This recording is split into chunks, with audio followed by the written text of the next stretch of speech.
Sabbath shalom. ప్రియులారా, రాత్రికాల సమయంలో ఆయన సన్నిధిలో సబ్బాతు మరియు పస్కా సిద్ధపాటు కూటంలో భాగంగా శ్రేష్టమైన వాక్యాన్ని మనం విన్నాము కదా. ఏదైనా కూడా అనుదిన కృపలోసం లేఖన భాగం మనం వింటుంటుంటే ఆ పరమతన్ని మనకిచ్చిన ఈ యొక్క వాక్య భాగం మనం చూసుకుంటుంటే 147వ కీర్తన 14వ వచనంలో నీ సరిహద్దులలో సమాధానం కలగచేవాడు ఆయనే అను. ప్రియులారా, ఆ పరమతని శ్రేష్టమైన వాగ్దానం ఇస్తున్నాడు మనకు. మన సరిహద్దులలో మనకు సమాధానం ఇచ్చేవాడు ఆయనేనట. ఎందుకంటే ఆయన సమాధానకర్త.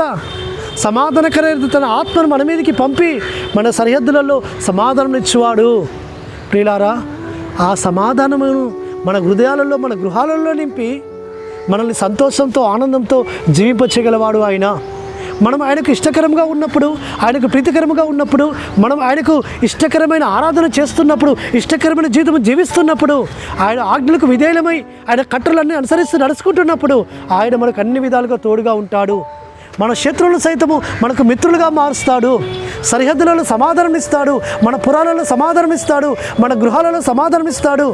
ఎవరితో వైరత్వము మనకు ఉండనీయకుండా ఆయన మనకు అన్ని విధాలుగా శాంతి సమాధానం ఇచ్చే ఆ శాంతి ప్రదాత, ఆ సమాధాన అధిపతి మనకు తోడుగా ఉన్నాడు. ప్రియులారా, కాబట్టి మన కుటుంబంలో సమాధానం లేదా? ప్రార్థన చేద్దాం. అయ్యా, నీవే మాకు సమాధానం దయచేయము తండ్రి అని, నీ సమాధానకర ఆత్మను మాలో పంపుము, మా గృహంలోకి పంపుము అని మనం ప్రార్థన చేయాలి. కాబట్టి మనం సేవిస్తున్న సర్వశక్తుడు సమాధానకర్త కానీ అల్లరికి కర్త కాడు.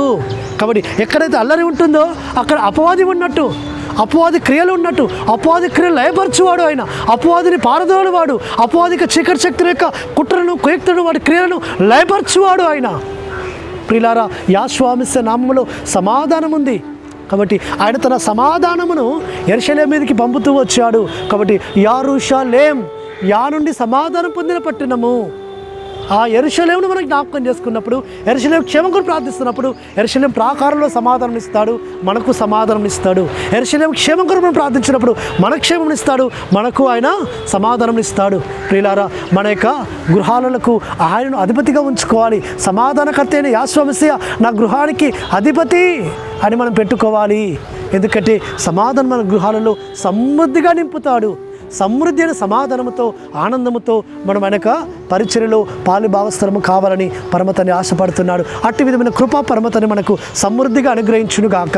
ప్రార్థన చేసుకుందాం. పరలోకందర మా తండ్రి సర్వోన్నత సమాధానకర్తమైన మీరు మా సరిహద్దులలో సమాధానము కలగజేస్తారని వాగ్దానం ఇచ్చినారు నాయన. మా పురాలలో, మా గృహాలలో, మా సరిహద్దులలో సమాధానం ఇచ్చి మీరు మాకు నెమ్మదినిచ్చి శాంతినిచ్చి నడిపించమని ప్రార్థిస్తూ మారుషకుడు విమోచకుడు నజరేయుడైన యెహోవామిస్య అతి పరిశుద్ధమైన నామమున స్తుతించి ప్రార్థించి వేడుకుంటున్నాము తండ్రి. ఆమేన్. సమాధానకర్త అయిన యాశ్వమస్య కృపా కనికరము నిరంతరం తోడుగా ఉండి ఆయన మనం బలపరిచి నడిపించును గాక. ఆమేన్.